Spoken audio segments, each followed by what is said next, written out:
કે મારા તમારા જીવનનો રાહ બદલી શકે ધરતી પર એક જ વ્યક્તિઓ કે જેનું નામ છે ગુરુ. મારું તમારું જીવન પરિવર્તન કરું, જીવનનો પલટો વગાડવો એ આવા સાચા સમર્થ સદગુરુનો ભેટો થાય તો જ મારું તમારું કાર્ય સફળ થાય. આ લેખ ઉપર મેખ મારવી પરમાત્માની તો એટલી સત્તા છે કે મનુષ્ય દેહ મળ્યો, મારું સ્વરૂપ તમને અર્પણ કરી દીધું, મારા સમાન તને બનાવ્યો અને એ દેહે તે કેવું કર્મ કર્યું અને હવે તને ક્યાં મૂકવો એ પરમાત્માની સત્તા છે.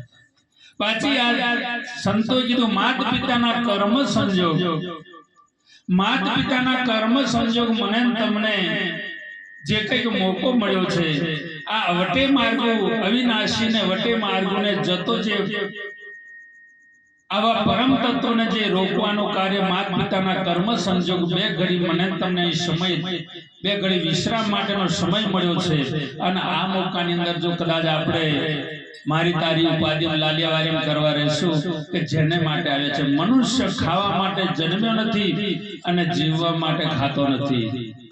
મનુષ્ય જીવવા માટે ખાતો નથી અને ખાવા માટે જન્મ્યો નથી. જો જીવવા માટે મનુષ્ય ખાતો હોય તો ઘરમાં 100 મણ દોના હોય છતો મરી કેમ જાય? ખાય તો એવો જીવે ને મરે કેમ?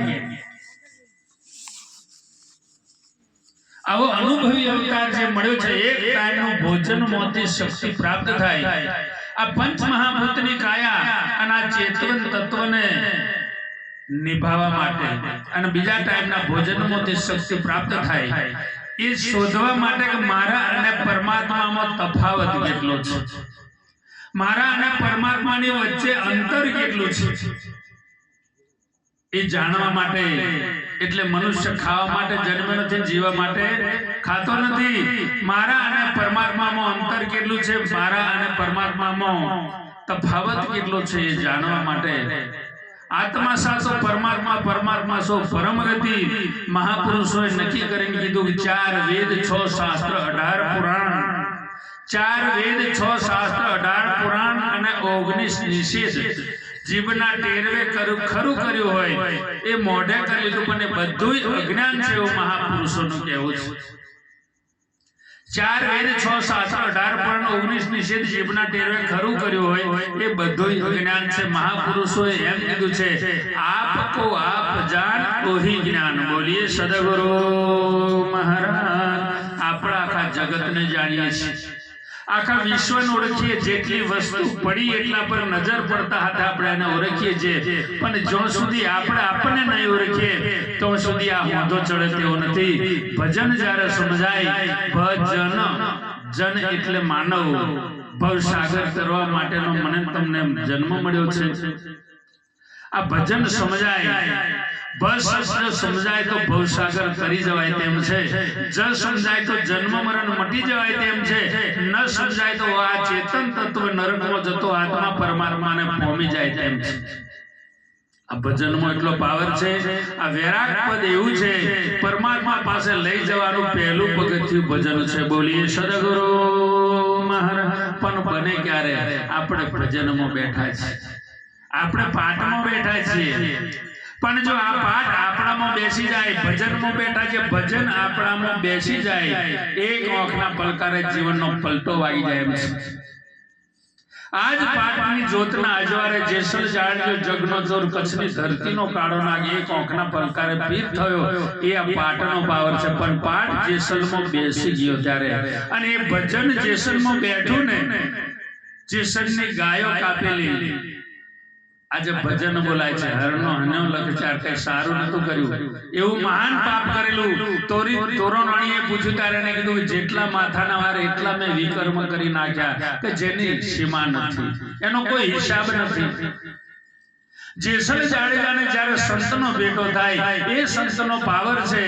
અને સંતના શબ્દે જો કચ્છની ધરતીનો કાળનાગ એક આંખના પલકારે પીર થયો હોય અને કદાચ જેસલ એક વાલિયા લૂંટારામાંથી વાલ્મીકી ઋષિ બનવાની શક્તિ સંતના શબ્દમાં પડેલી છે. બાકી ભેગા કેડે બેન ફરીએ તો ફેર પડે તેવો નથી. આપણે ગુરુ બધાય માનીએ છીએ, અને ગુરુને માનીએ છીએ એટલે બોલાવીએ છીએ, ગુરુને માનીએ એટલે પૂજીએ છીએ.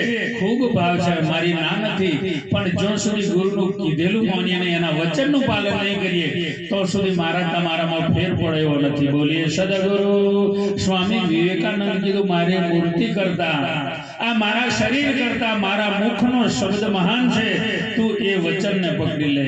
એ ભવસાગર કરવાનું સાધન જો હોય, એક સંત વચનની ભક્તિ, 9 પ્રકારની ભક્તિ તક માયાનું આવરણ છે, તો સુધી પરમાત્માની પ્રાપ્તિ થતી નહીં. પણ ગુરુ વચનની ભક્તિ, 10મી ભક્તિ જ્યારે પ્રાપ્ત થાય, ચોક્કસ પરમાત્માની પ્રાપ્તિ થાય. ચોક્કસ એ મહાપુરુષોનું કહેવું છે.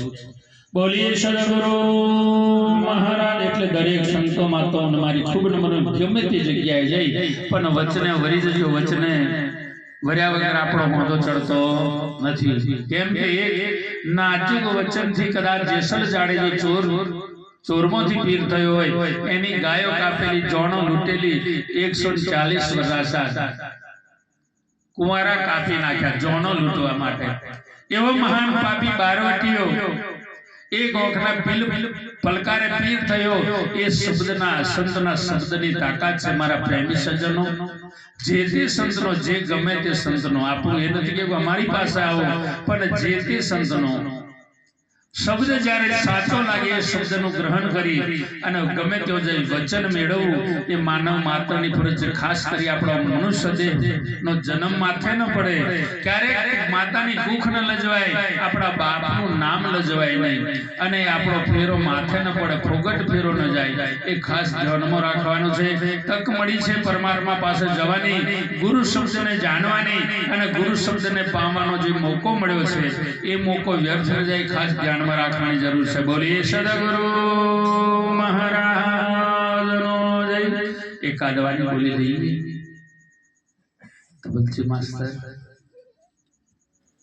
મારા બેનજા માસ્ટર અને મંજીરા ખખડાવજો, કેમ કે